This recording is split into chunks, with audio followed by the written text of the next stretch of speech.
A Build Hatch developed production. Hello, I'm Aaron Kyle and welcome to another episode of Build Hatch. On this week's episode of Build Hatch, I got to sit down with Jason and Mark from Beyond Build Constructions. This week's episode features two best mates having a go and operating and running a building company in the Shire of Sydney. And I have to say, it's a credit to these guys because they are very mature for their age and far beyond their years. I was really impressed with these guys, and as you'll hear, they are full of energy. We had a lot of fun, and they trust the process by having the right systems in place combined with the right people and culture mix on site. Like I said, Jason and Mark were full of energy and hard-working builders. Now let's get into it. Jason and Mark from Beyond Build Constructions, welcome to Build Hatch. Thanks, mate. Nice to meet you. Before we hear more about your building and construction business, we always like to take it back to the beginning. So whereabouts did you guys grow up? We both grew up in Sydney South, in the Shire. Both born around the Cronulla area and sort of knew each other as growing up. But yeah, pretty much been based out of here. I've moved into the east for a little bit and made my way back here now. But I haven't really left. I'm still in the Shire. Haven't got out of the bubble. yeah, It's a great part of the world, and to be honest with you, I haven't been here before until today, so it's always good welcome. to drive through. So Welcome. the Shire, as they call it. It's all true, whatever you've heard. So you guys growing up at school, you were schoolmates, were you? Yeah, Different schools, but but same group of friends. yeah, knocked around a bit when we were younger. A bit of trouble, no doubt. And like growing up through school, did you guys always pursue the construction industry? Yeah, I've always wanted to be in the construction industry. My dad was a carpenter, so sort of always wanted to fall into that role. Yeah, mate, I've always just loved being active with my hands, and any chance I got growing up, helping around the house, and just jumping in where I can, and those sort of practical skills learnt through high school more suited myself rather than prolonging and going on university and sitting in a classroom for another 4 years. It just wasn't something that I So think you I'd be able knew to get straight through. away, you thought, this is it. Yeah, mean, yeah, definitely. Leave school, do an apprenticeship. Absolutely. Yeah, pretty keen. Still finished year 12 though, and then rolled on to the apprenticeship. And it's actually in 2008 finished school, so it wasn't really the best year to try and find a job. So GFC. yeah, absolutely. But sort of stuck at it and bounced around a couple of different builders in my first year, and then sort of found my feet and worked for the same guy for the next 5 years or so, and decided to pursue our own path. Yeah. So were you guys having sort of like early conversations from a young age to say, look, we want to work together as mates? No, not really. It kind of funny how it all sort of panned out. I left my company first to go on my own, and then I sort of had Jace asking me questions about going out on his own, and then we sort of, when he left, we helped each other out a little bit here and there, and eventually it just got to the stage where we're doing bigger and bigger projects together, and it was just kind of like where do we go from here? Do we just we put it all in the one? Yeah, we started out doing the small. I'd do a bathroom, he'd help me out. He'd do a bathroom, I'd help him out, and then sort of decks, pergolas, smaller sort of carpentry works, and then it sort of evolved. Then we sort of got a bigger project, and we thought, what, let's just split this one down the guts and see how it goes. And look, sure enough, it worked. So we both started out as bags on carpenters, and just sort of evolved as the jobs got a little bit bigger, and we'd sort of started recruiting and made our evolution from there. So what's that journey like to get home warranty eligibility? And like, it's a hell of a journey, isn't it, to try and it's get your eligibility up so you can take on more work and grow as a business. Like, it's probably one of the greatest challenges that we have in our industry, isn't it? Mate, definitely. And the system's not really designed for young blokes going out on their own, and just because you're great at swinging a hammer, you can hang a door and pitch a roof, it doesn't necessarily mean those skills evolve into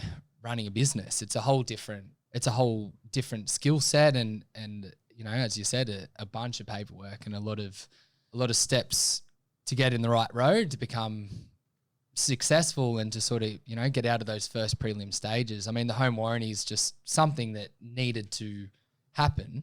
there needed to be that regulation across the board and to protect the consumers and whatnot. But they don't make it easy for you, even obtaining your builder's license. I mean, it was, I know for me, it was probably a 6-month journey from when the application commenced. And I remember the day it came through. It was one of the happiest days I've ever had, just more of the relief and to say, hey, this is it, because that's your ticket. Once you've done, your 4 years of your apprenticeship, your 2 years of night TAFE, 3-4 hour nights a week for 2 years, getting home at 10 o'clock while you're working full time. It's a hard time, especially for, guys that sometimes go on a path to stay away from the classrooms and in a trade, and then to find yourself back there studying for the next, 2 years and for that to finally come through. And then there's a whole nother hurdle of steps just before you can obtain your actual license itself. Just because you've done your Cert 4, it's, you need the on-site prac experience. You need to prove that, when the home warranty comes in to show, you need to prove that you're a sustainable business and you're financially stable. And, that's a whole process in itself. There's a lot in it. Yeah, there is. And, I'm sure it's a lot harder here than in a lot of other countries, which is great. They're really weeding out I wouldn't say The Cowboys. I wouldn't say cowboys, so to speak, Be but careful where you go with that one. they definitely they're definitely not handing these things out in cereal boxes, if you know what I mean. That's right. All right. So the name Beyond Build Construction. Tell me what that means. That was my first sole trader entity, and Mark had his own. And for me, it was trying to search for that point of difference, and just loved there was a lot of napkins that got written down and screwed up. And we started quite young, we were sort of 20, 23 years old when we were trying to pick, a brand and something that's going to stick. And I feel like the more you say something, the more accustomed it comes. And before you know it, it's just that's just it. You sort of second guess yourself, and it's all part of it. But sort of recapping now, and it seemed to evolve that, we do like to think that we go beyond that, beyond the guy behind us and The extra service. that extra step. The little things. Yeah, exactly. And it's kind of just stuck, the old BBC. Yeah, I think it's evolved over time too. The name we keep adding little phrases to it and all that kind of stuff, as going beyond expectation says, and all that kind of stuff. Yeah, look, evolves. it was one of the first things I noticed when I walked in here. So for those that are listening, I've come up into your headquarters here, and you've got up on this big whiteboard with a roster and all your jobs. And I love the old whiteboard. You can't beat the old whiteboard. No. Yeah, going beyond expectations. So Yeah. it's always good. And what's the magnifying glass up there? That's That's Jason's- my light bulb, mate. That's Jason's They're my ideas. light bulb ideas. Oh, well, that's good. When he comes up with something, goes Yeah. up there. Mate, that continually evolves, and sometimes I need the guys to put me in a check. There's scrub nothing it wrong off, with but that. And yeah, there's lots of checklists and Yeah. things like that. And Anything that makes it on that board, it becomes official. Someone asks, "Well, when are you doing this?" It's on the board. It's going to happen. Just wait. That's great.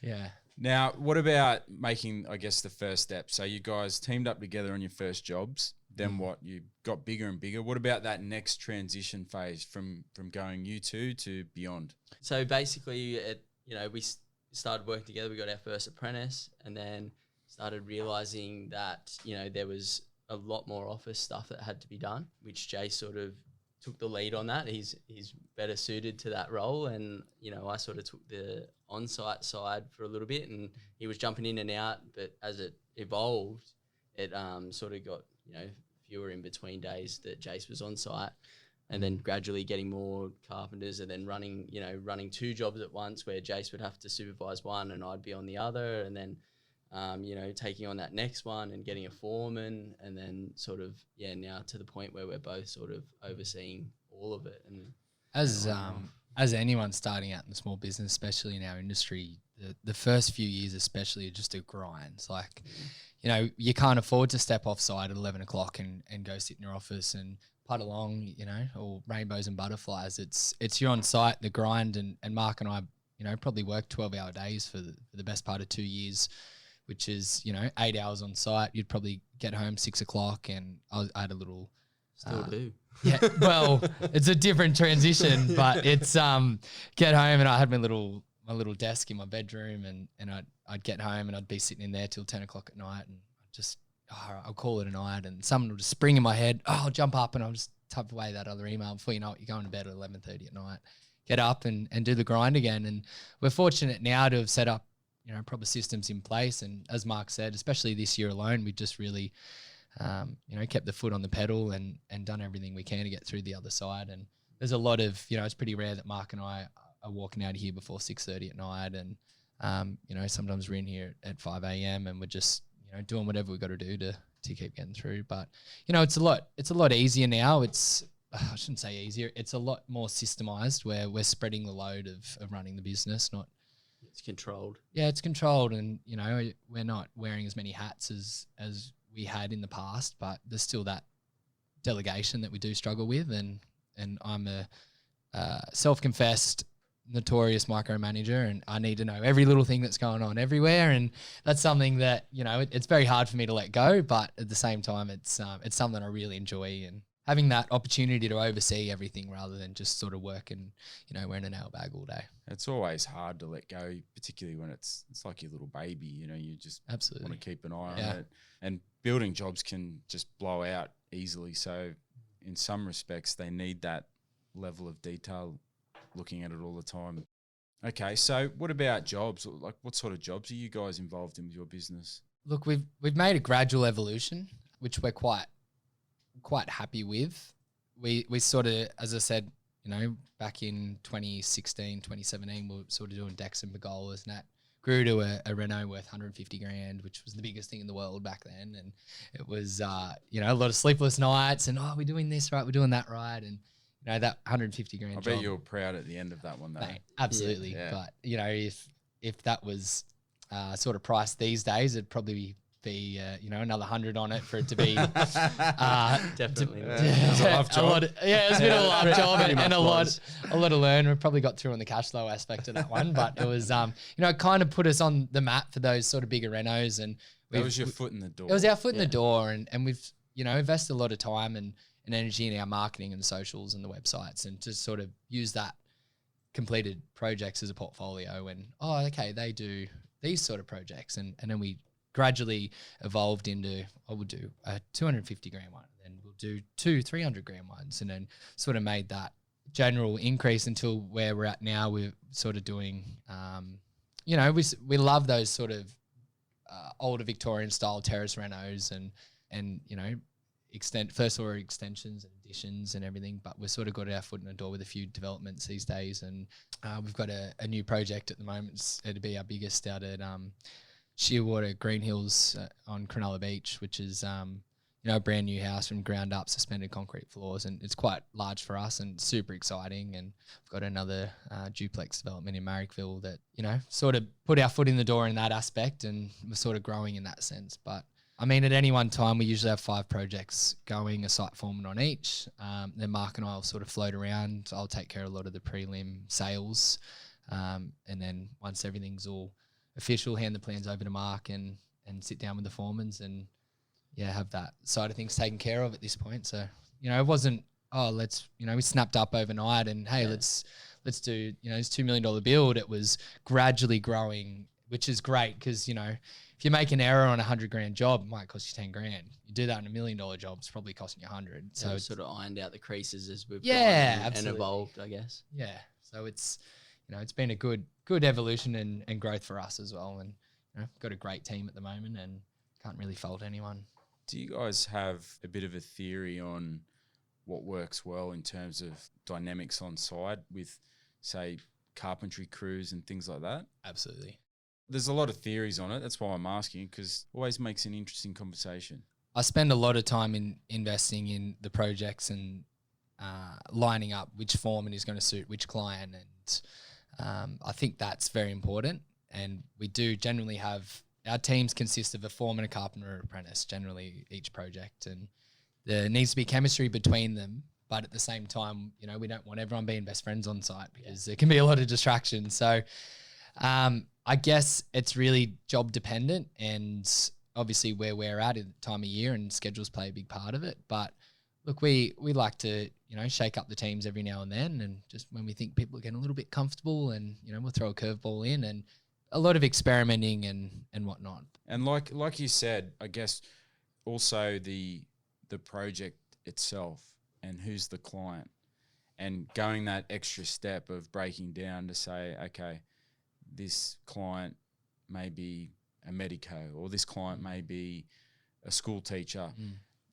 They have very different personalities. So I like that, where you're thinking about how can I adapt to suit one of my foremen or one of my chippies. He might be better suited to the client because, I don't know, he has a softer personality, and the wife or the mother's going to be involved on a day-to-day basis for that job. Like, it's always horses for courses, and playing around with those different dynamics. Yeah, definitely. It's something, and don't get me wrong, I've got it wrong before, Yeah. but it's something that, you know, we're now, you know, we've sort of got 6 months from when we're taking a deposit before we're starting a project and keeping that pipeline full. So it's a lot of time to get all those little bits and pieces right, which, you know, it's good having time up on your sleeve rather than sort of. We've got time to sort of assess who we think will be best suited to that project, whereas before, you know, you sort of got a project and you had to throw someone at it straight away. So yeah, I think having 6 months is perfect. If you have 6 months to plan and then execute that project, you guys are laughing. That's really good. That's the goal. And you know, by all means, sometimes it creeps up, but it's, you know, it's something that we find the more you can invest in the pre-construction stage, and not so much, you know, picking every finish and every door handle and every tile before you start, because a lot of those things will change as you evolve, but it's more getting the schedules down packed and, you know, setting that precedence for the weekly meetings with the clients, and just explaining our process as we lead up to commencement. And yeah, it's, you know, we like to have that time up our sleeve rather than someone ring us, oh, my plans are out of council, I want to start next week. Let's go. And it's, you know, we'd prefer to really, really take our time with that. And the clients are on the same path as well. And having that sort of 6 month buffer, which is ideal. It's not always the case, but that's what we aim for. It's good for all parties, really. We do have a weekly meeting with our foremans every Thursday afternoon where we allocate some time to brainstorm and throw ideas around it. What worked this week? What would you do differently? What's coming up next week? And everyone just sort of shares their schedule. And, oh, I came across this today, you know, a way better way to flush your windows. I think this is a way to go. Or hey, you know, I might have accidentally said this to the client, and, you know, it's become Jason Marshall. and that's something that we can really address weekly. And it, you know, we listen to our guys as well a lot of the time, and they're, you know, on the front line, they're out there every day, and they're kind of like, oh, you know, I really think that we should be getting proper scaffold for this job instead of, you know, the aluminium mobile scaffold because of access. Can we, you know, I think it'd be a lot more productive moving forward. And so you're able to get that information from the floor up. Yeah, exactly. Yeah, exactly. And that's really important, being approachable and having the ability to listen to your team. And it goes both ways, doesn't it? Definitely. Yeah, definitely. By all means, they don't always get their way. But did you hear that, fellas? Yeah. But yeah, in terms of bouncing off and, you know, discussing strategies, Mark's right. It's probably something that we're probably ready to reassess. But, you know, Mark and I, we're talking to each other from 6 a.m. to 6 p.m, and definitely helps having another head, like someone to bounce some ideas off instead of just, you know, knee jerk reacting into a thing. You know, Jace can pull it up and say, "Oh, I don't think that's a good idea," or, you know, so it's pretty good having that. Our partners think it's, you know, a 4-way marriage, really. Of course. Who's ringing you now? But no, it's look, it's good, and you know, you just got to have an open mind. And Mark and I are very different people naturally. You know, we're, by all means, we have the same interests and everything, but we're sort of wired completely different, which is, you know, why I think it's worked so well over time. I agree. Yeah. What's been sort of one of your more highlights recently in your business? In terms of business, I guess this year, especially 2020, it was a year full of unknowns and angst at the start of the year. And we grabbed, you know, our crew and we sat around this table and we said to everyone, look, we don't know. This is back in the time when we were glued to our TVs on the Sunday night waiting for the Prime Minister to tell us if we can go to work tomorrow. And there was a lot of projects falling through and a lot of guys that, you know, were restricting their crew onto 4-day weeks. And we just, you know, sat all our whole team in here and said, look, you know, we're going to look after you guys, and we just expect the same. If we need, you know, we've got the free run to work Sundays now if we have to work Sundays, or, you know, we just really expect everyone to dig quite deep. And for us, you know, we were super fortunate with timing. Had a few projects commence just before, you know, the whole thing hit, which was 6 months worth of work, and now it's obviously picked up pretty dramatically again. But it highlight for me was just how everyone sort of, the team all Came together. Yeah, and everyone was all for it, and you know, everyone still working for us. We've recruited a couple more guys this year, and it's just how, you know, that team and that culture and everyone just bonded together and just sort of accepted that fact, and they realized that we were, you know, going to look after them, and they had to do the same. And for me, you know, just to still be here back at, you know, in March when we didn't know what was going to be happening, and Yeah, definitely didn't think that we'd be where we are now. Like, Yeah. you know, going back.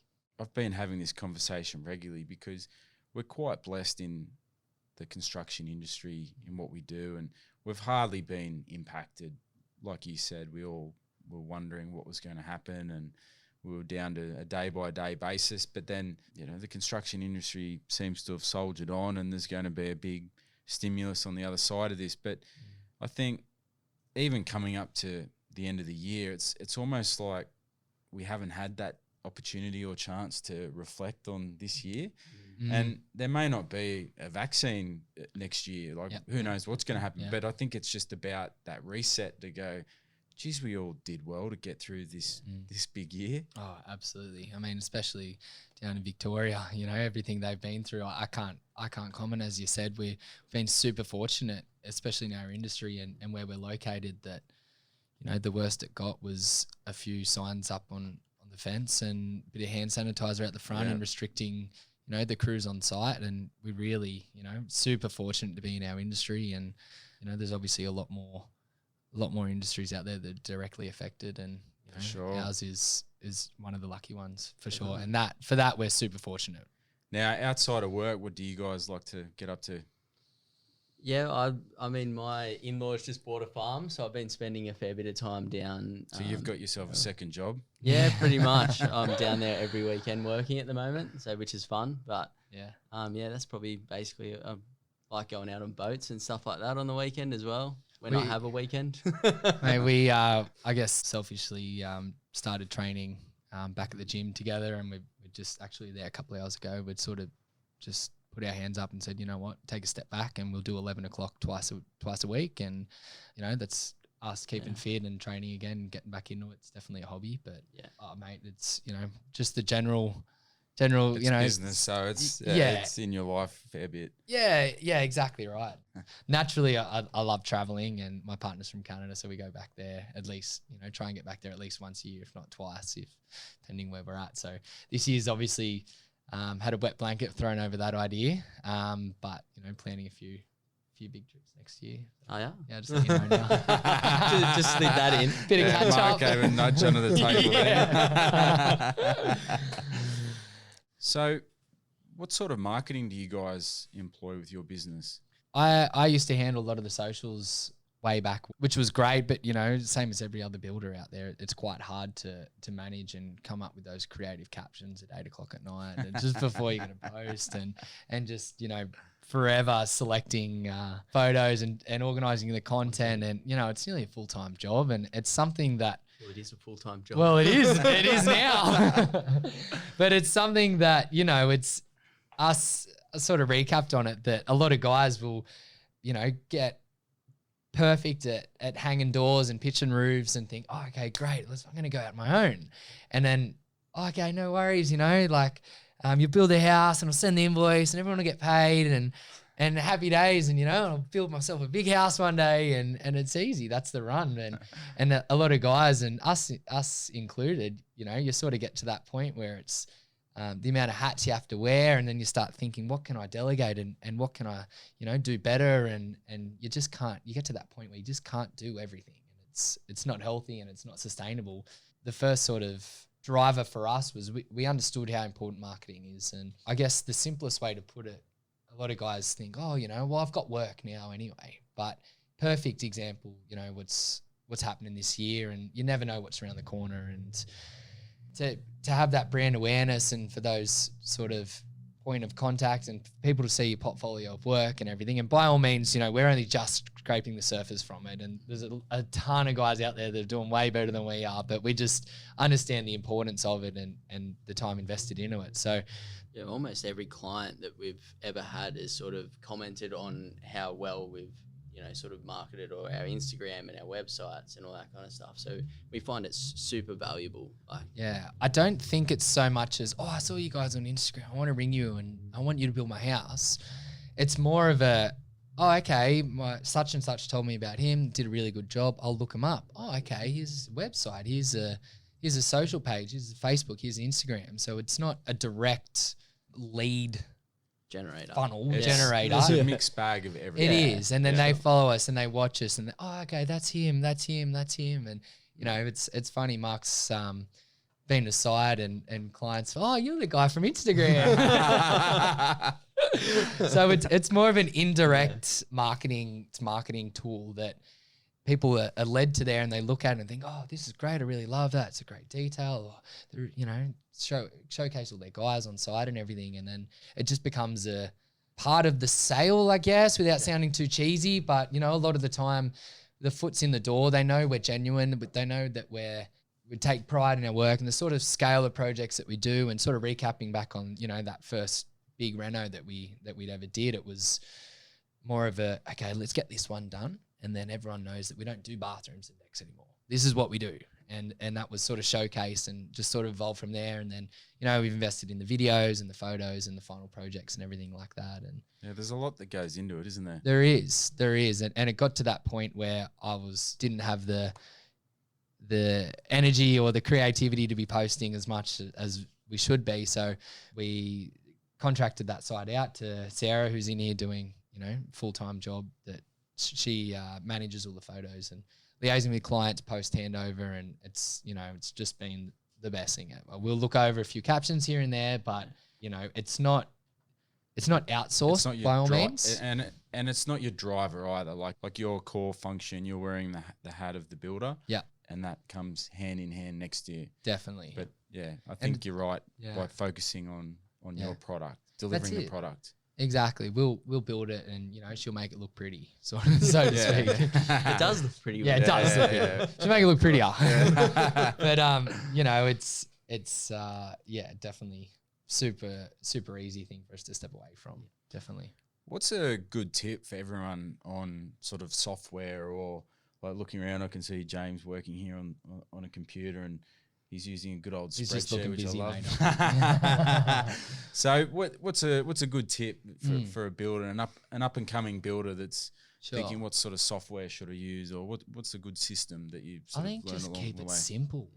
You know, we've tried sort of everything. You know, we've got our estimation software, we've got our building project management software. We've obviously got tons of Excel sheets and Dropbox and Pipe Drive to track all our leads. It's sort of everywhere at the moment. It is, and as I think, just, you know, keep it simple. You know, we've got a project management software called Builder Trend that all the guys on site have iPads and they send their daily photos and who was on site and track everything as well. And plus, you know, the schedule's on there. There's client portals where the clients can log on and see what they're doing, and that works great. You know, that's kind of the one stop. And you can track your leads in there as well, and just trying to find, I don't think it's a one-stop shop for everyone.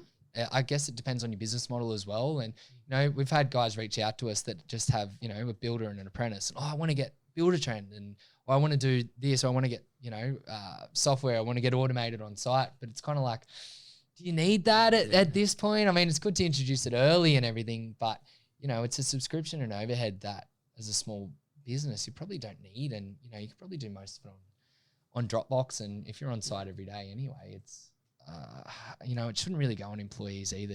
I guess it sort of depends on the business model and structure, but I personally hate paper.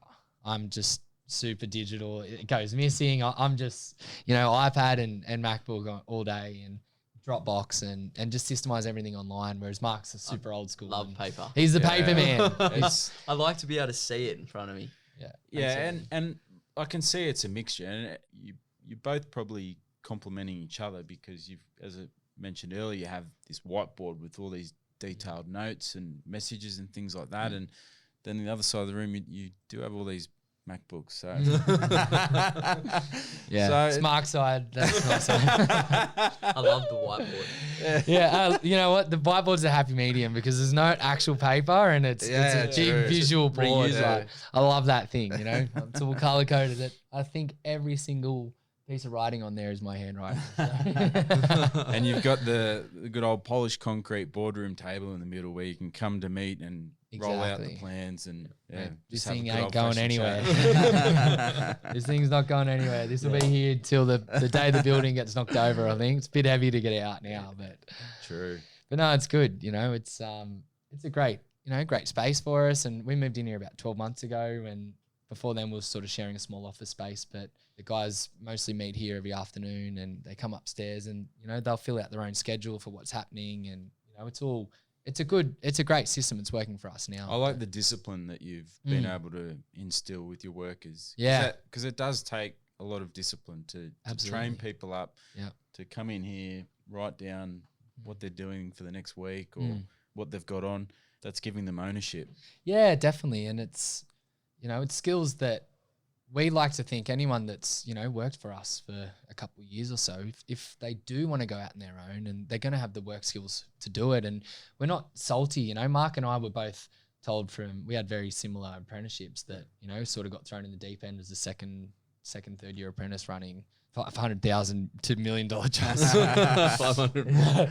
And, there's a lot of onus on that and a lot of sleepless nights, and we had to, sink or swim. And I think we're very fortunate in that sense. So we're trying to bring that culture into our team and our crew, but trying not to give them the stress and the angst that we probably went through as well. And the more that we can teach them and to do things from the ground up, we'd be honored, if a couple of our guys were to leave one day and start their own gig. Whereas, Mark and I would both push the other direction. You're not ready, don't do it. Should stay. By all means, they're probably How dare right. you. They were probably right. We're probably a bit young. Bit and ambitious, bit young and ambitious. ambitious. But Yeah. we're here There's now. nothing wrong Yeah. with that. That's right. No, exactly. But yeah, it's good.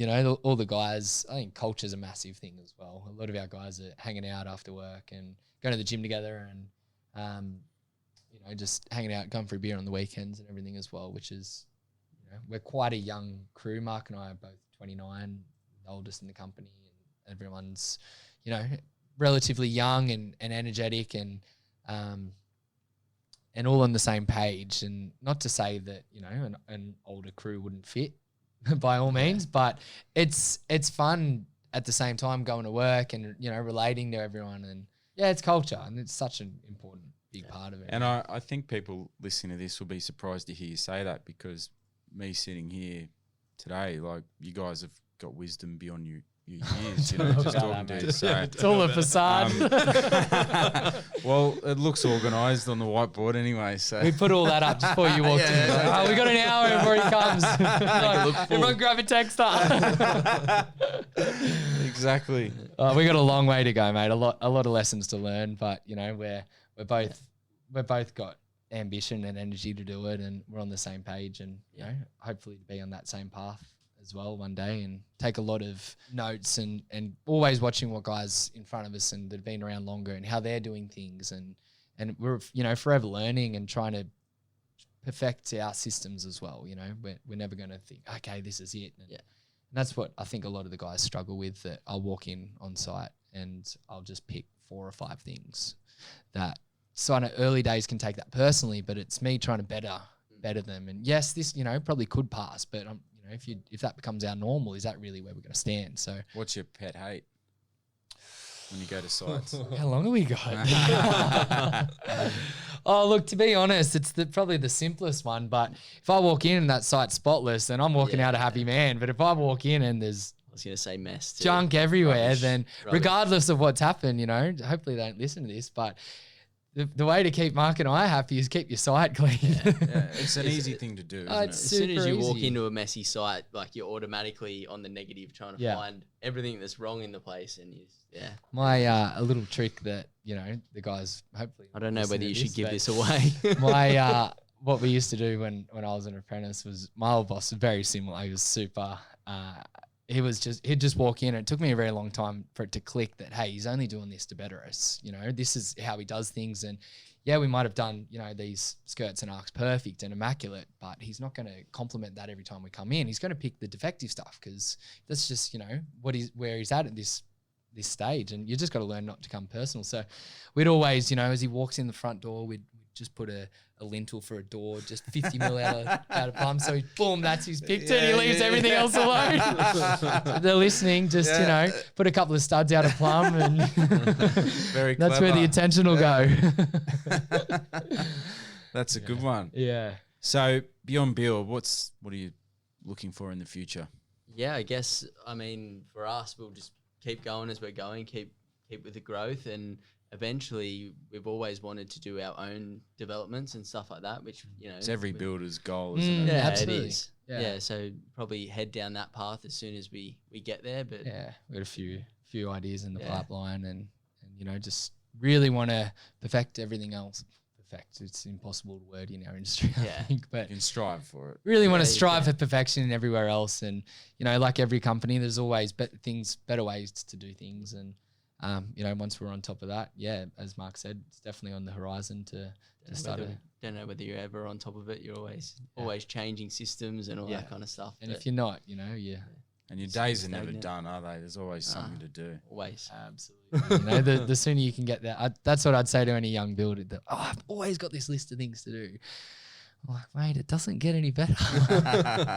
the sooner you can realize and accept that, and think that sometimes, you know, it's 6:30 at night. You know, I'll call it a day, and is anyone going to die if I don't send this email tonight? No, you know, you might cop a little bit of backlash here and there, but it's just about realizing that, you know, there is a never-ending list, which is, it's healthy. You know, the sooner you can accept that and understand that, well, you know, I've forever always got something to do, you're going to be better off, in my opinion. I liked how you're talking about concentrating on the client and interaction. It's funny you say that. I've seen there seems to be this dream in the industry of getting off the tools. Well, once you're off the tools, you've made it. You know, it's great. And when you're young, and you hear apprentices say it all the time, but to be honest, I'm probably at that point of my life and career that I'm trying to find a way to get back on. You know, I've been fortunate enough to be building my house on Saturday, Sundays for the last 8 months. You know, it's pretty much the only time we've been able to be out there. I just miss it so much. Probably haven't worn a nail bag on site for, I'd say, 2 years. And it's something that I love doing, and it's kind of, you know, taking a step back and you look back where you are now, and, you know, I'm sitting in an office, I'm driving around to meetings, I'm catching up on site every day or so, but I'm very rarely, if ever, wearing a nail bag and, you know, pitching a roof and, you know, hanging doors and building decks and from the ground up and, you know, digging footings even with a shovel. And that's something that I'm trying to, you know, we've got James in here now as well, taking care of the project management side, to try and release a bit of my time, and Mark's as well. And I know Mark loves it. Yeah, I've probably struggled with it more than Jace did. Like, I've only been off him for 6 months? Yeah, maybe? probably 6 months. 6 months. Yeah, like, and Jace always used to say to me, he's like, you just can't keep going. Like, you need to help me in the office and all this kind of stuff. And yeah, I just really found it hard to let that side of it go. I guess that's also because that's probably why you got into the industry in the first place. Exactly. Too. Yeah. Exactly. Like you have those hot days and cold mornings, but most of the time you're in fresh that's air. the best Yeah, part. I love smell that. of the I timber, couldn't picture all the my materials. My ideal day is up on a roof, just like pitching roof or stripping roof tiles up on a 40-degree summer day. I just love that. I've always said, and I just love that so much, and I haven't had that. You know, there's nothing better just up there, just sweating it out and just throwing tiles, and you know, it's something that you know, you kind of just put your head down for 2 years, and then you back away from it, and you're like, how did I get here? Like, my tools are brand new, and like I haven't used anything, and I've got a ute. I could drive around in a Yaris. Like, what am I doing? And now we're kind of at that point where I'd love to. My ideal working week could be, you know, half, 50-50, 3 days on the tools, 3 days in the office, or even balance it. But it's, you know, we're not quite there yet, just the sort of scale and business model that we're running at the moment. But that's something that, you know, next year I'd definitely really love to do it. Yeah. I mean, I say it all the time, and I know it's a grass is greener sort of thing, but our foreman's on site. I actually You envy them. I envy them. sometimes, I yeah. do. I'm like, Yeah. you don't know how good you've got it. Or I look at an apprentice digging a ditch or moving bricks or mixing mud. I'm like, that is the best job ever. Like, there is no stress. You'll slog yourself for the next 8 hours and you'll go home and you'll have a shower and that's it. You know, there's no, do this tomorrow, do that. I've got to do, I didn't get that done. You know, I've got to ring him back and none of that, you know. So really, you know, when people say that school's the best part of your life, you know, it's, I reckon, you know, doing your hard slogs is your apprenticeship. And there's going to be a lot of kickback from that, I'd say. But I'm telling you, looking back now, there's nothing better than just, you know, being out there and let alone being told what to do all day. Like, imagine that. And also do this today. Oh, okay. and also having that, I think it's thinking time as well. Yeah. Like it's not like, I won't say it's monotonous because it's not. You do have to think, of course, but you do have that. I guess that you can get into that flow state where you're putting up a wall or focusing on something, and quite often when you see painters on site, they seem like some of the happiest guys in the world. They've got their earphones in. Absolutely. They're just painting away, and I've got a theory for that. Do you? Yeah, I the do. Terps. Well, no, look, the reason why I personally, you know, carpentry drew me towards it was, you know, you look at your sparkies and your plumbers, which everyone knows notoriously make the most money, right? But all their work's covered. Like all their rough-ins and everything that they've done, nothing's ever seen at the end. You know, they might put up a pendant here and there, or put on this nice bath filler, or install a floating in wall cistern or something like that. But that's a product that, you know, they bought off the shelf and installed, and all their work is behind walls. Whereas carpentry, you know, it's one of the only trades where every single thing you see is the finished product. You know, like even from the walls that you're building, you know, if you're not a good carpenter and your set out's wrong, or your studs are bowing the wrong way, or you haven't corrected your frames, then that, you know, compounds next to the plasterer, and then the plasterer is going to get that wrong if your timbers are bowing, and it all comes back down to the carpentry. Just the visual progress and being able to step back at the end of the day and thinking, hey, you know, this is what I've built and this is what I've done, and, you know, I pitched that roof and I did that. Plumbers or electricians walking around going, I put those wires in that. And then look, painters, what are they doing all day? They're turning a grey wall to a white wall, you know. There's visually progress in front of their face. So that's why they're smiling. Look what I'm doing. Progress. Yeah, progress, exactly. Oh, I'm sure you'll get some pushback from this. Oh, but I'm sure I will. I hope our painters and plumbers don't listen. No, that's my personal, you know, that's why I enjoy carpentry. And don't get me wrong, we've got utmost respect for plumbers and sparkies. Of course. Don't mean to rub salt in the wound, No, so to not speak. at all. But that's personally why I enjoy what we do. Yeah, for sure. It comes down to the craftsmanship, I think. The craftsmanship, exactly right. Yeah, exactly. All right. Well, Jason and Mark, thanks so much for coming on to Build Hatch. I really enjoyed this. You guys are full of energy, and I encourage anyone to check out you guys. And what is the best way for people listening to this who want to check you guys out? How do they go about it? I'll just check with the marketing girl over there. But I'd say the Instagram handle. Instagram? No, that's probably our favourite platform, I'd say. Yeah. We're not on TikTok yet, I don't think. Not yet, anyway. Not yet, but yeah, check us out on Instagram. Be great, and you know, follow our journey and check out our site updates and daily stories. That's it. Yeah. Thanks for having us. It's been an absolute pleasure. Thank you. No worries, guys. I've really enjoyed it, and likewise. I'm really looking forward to seeing you guys develop and evolve into future property developers. Oh, we'll see. Big builders. We'll see what happens. Hopefully. We'll listen to this in 12 months. What have we come done? back next year. Yeah. Do a follow up. Yeah, definitely. Definitely. Mate, your door's always open. All right, guys. Thanks again. Pleasure. Cheers. Well, that was another Build Hatch episode with Jason and Mark from Beyond Build Constructions. They were nice enough to have me at their headquarters, which is near Cronulla in Sydney. So I encourage you to check out their work and follow what these guys are doing in the future. As usual, please check out our Instagram where you'll be able to learn more about our guests and the features of our work that we talk about. Have a great week, and you'll hear me again on the airwaves next week. Thanks for listening to another episode of Build Hatch. You have experienced a Build Hatch Developed production.